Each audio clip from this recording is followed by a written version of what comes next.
Sabia que a tecnologia que sai daqui da universidade logo logo pode estar aí na parede da sua casa?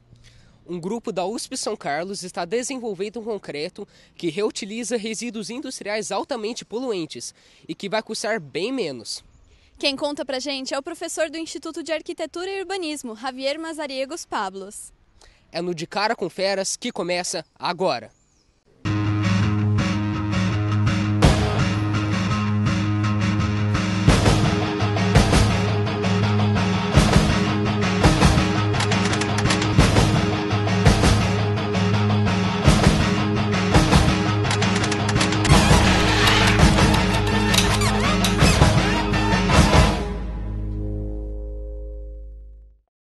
Olá, professor. Muito obrigada por nos receber.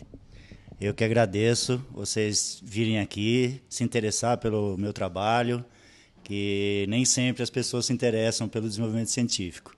Então, isso mostra que o IEA está preocupado com isso e está levando esse conhecimento para o ensino médio.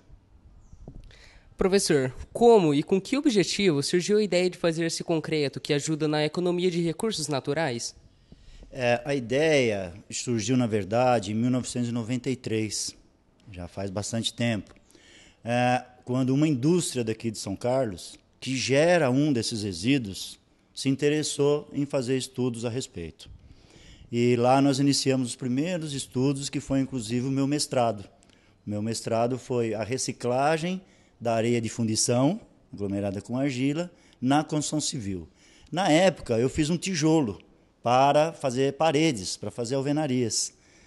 Esse tijolo gerou publicações em congressos nacionais, científicos, em congressos internacionais, e também gerou um artigo numa revista indexada nos Estados Unidos.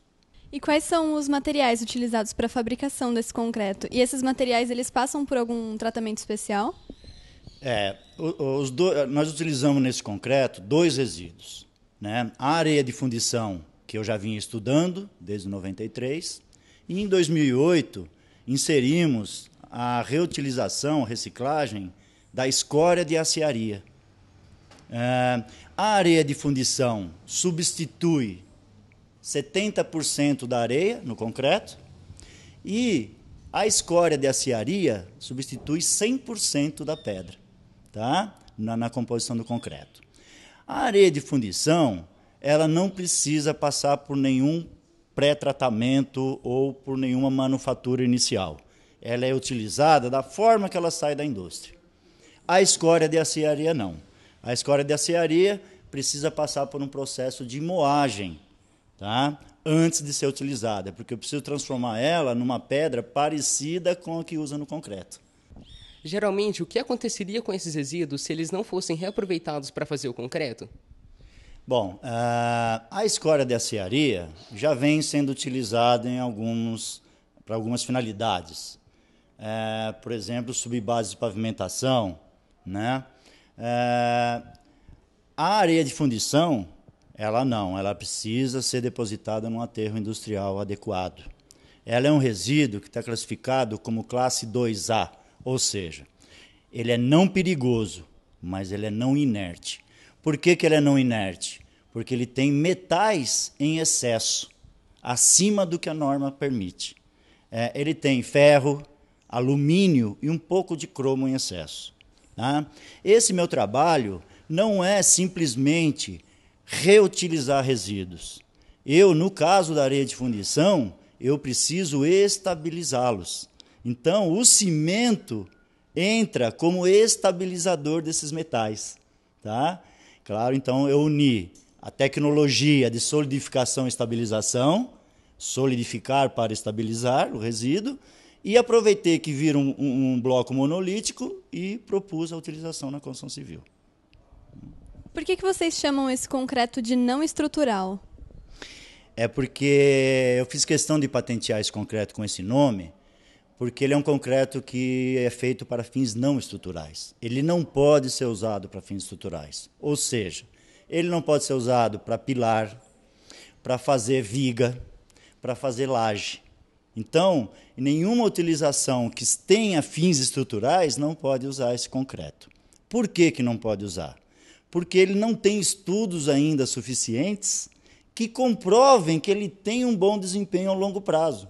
Tá? Então, acredito eu que quando esse concreto for sendo utilizado e a gente for conhecendo melhor esse concreto, aí nós vamos poder comprovar que ao longo tempo ele não perde propriedades. Aí talvez a gente consiga licenciar esse produto para fins estruturais.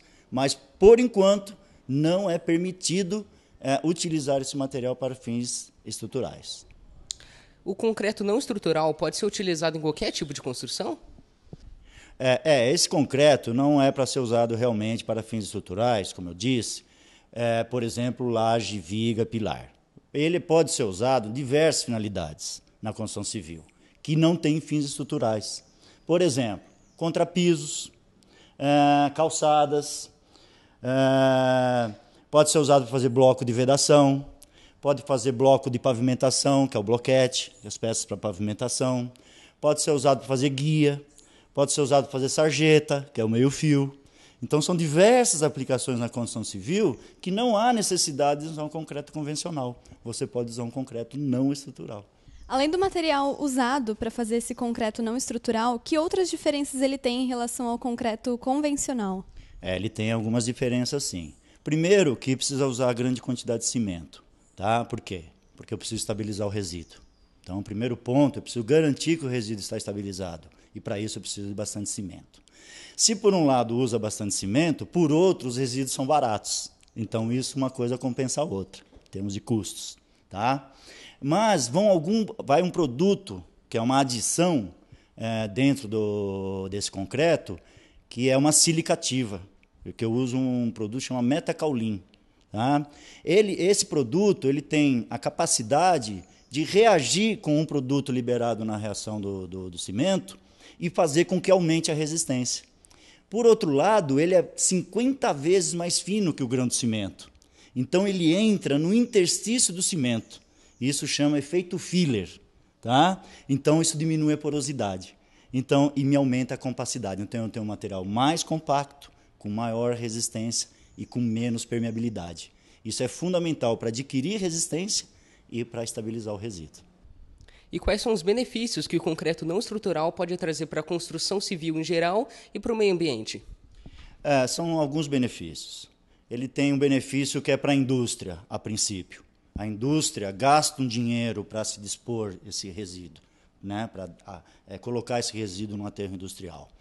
Esse custo hoje, claro que depende da distância, mas está por volta de R$200 a tonelada. Então, a indústria gasta para se livrar desse resíduo. Então, você já tira esse gasto da indústria.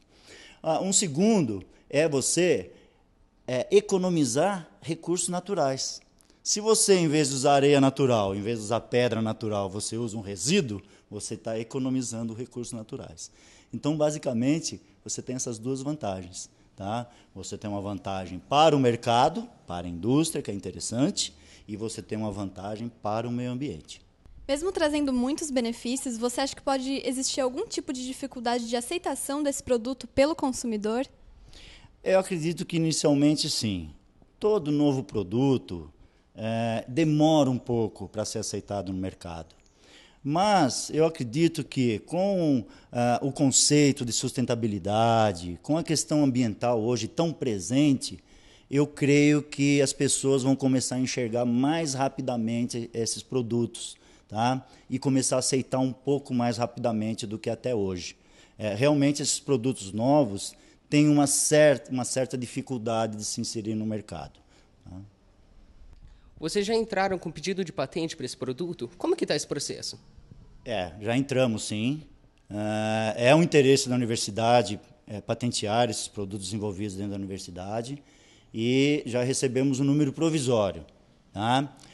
Acreditamos que o número definitivo deva sair nos próximos meses. Isso depende de consultas internacionais, né, para verificar se não existe nenhum produto similar já patenteado.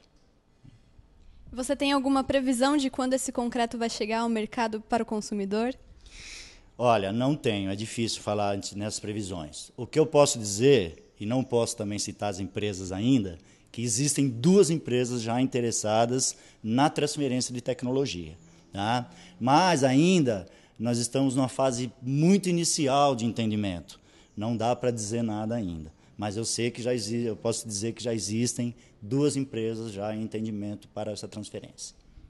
Professor, muito obrigado por sua participação aqui no De Cara com Feras. Eu que agradeço ao Instituto de Estudos Avançados pelo interesse nesse trabalho e só posso dizer que vocês estão de parabéns. O De Cara com Feras termina aqui, mas você pode acessar muitas outras informações e curiosidades sobre ciência no portal Ciência Web. Até o próximo programa!